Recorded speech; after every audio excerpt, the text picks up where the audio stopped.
नमस्कार, मी वंदना सरोदे वाघमारे, समुपदेशिका तथा शिक्षिका.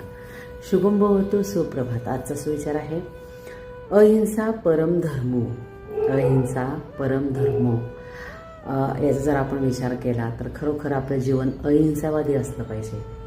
आपण आयुष्यात कधीही हिंसा करू नये असं जीवन आपण जगलं पाहिजे. आपला इतिहास जर आपण बघितला तर ब्रिटिशांना हाकलून देण्यासाठी आपले अहिंसावादी तत्व आपण वापरलं होतं. आपल्या भारत देश हा संतांची भूमी आहे असं आपण म्हणतो.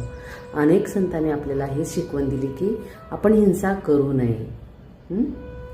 आणि त्याच्याही जरा आणखीन म्हणजे मागे गेलो तर भगवान गौतम बुद्धांनी त्यांच्या अष्टांगिक मार्गामध्ये अहिंसा ह्या तत्वाला अत्यंत महत्त्व दिलेलं आहे. आता अहिंसा असणं म्हणजे काय? त्याच्या अगोदर आपण हिंसावादी म्हणजे काय की हाणामारी करणारे, शिवीगाळ करणारे किंवा खून खराबा करणारे हे हिंसेमध्ये मोडतं.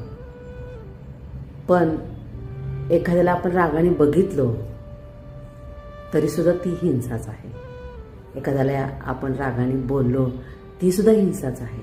म्हणजे अत्यंत सूक्ष्म विचार केला अहिंसावादी असण्याचा तर हा आहे की आपण रागाने बघितलं तरीसुद्धा ती हिंसा आहे, रागाने बोललं तरीसुद्धा ती हिंसाच आहे. तर एवढं बारीक तत्व आपण आपल्या जगण्यामध्ये अंगीकारलं पाहिजे. आपल्या बोलण्यामुळे, आपल्या बघण्यामुळे एखाद्याचं मन दुखावलं जाणार नाही ना, याची जर आपण काळजी घेतलो तर नक्की आपण अहिंसावादी आहोत असं आपण म्हणू शकतो. कारण जो व्यक्ती अहिंसावादी आहे तो स्वतः तरी मनाने खूप शांत असतो, आनंदी असतोच.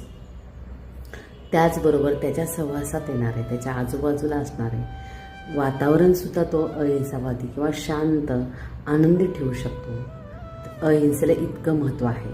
घराघरामध्ये भांडण होणार नाही, घराघरामध्ये वाद निर्माण होणार नाही, एकमेकाला रागाने कुठला अपशब्द आपण बोलणार नाही जर आपण अहिंसावादी असलो तर. म्हणून अहिंसा परम धर्म म्हटलेलं आहे आणि त्याचं पालन आपण केलंच पाहिजे. जाणीवपूर्वक आपण अहिंसावादी वागण्याचा प्रयत्न केला पाहिजे. धन्यवाद. शुभम भवतु, स्वयं भव.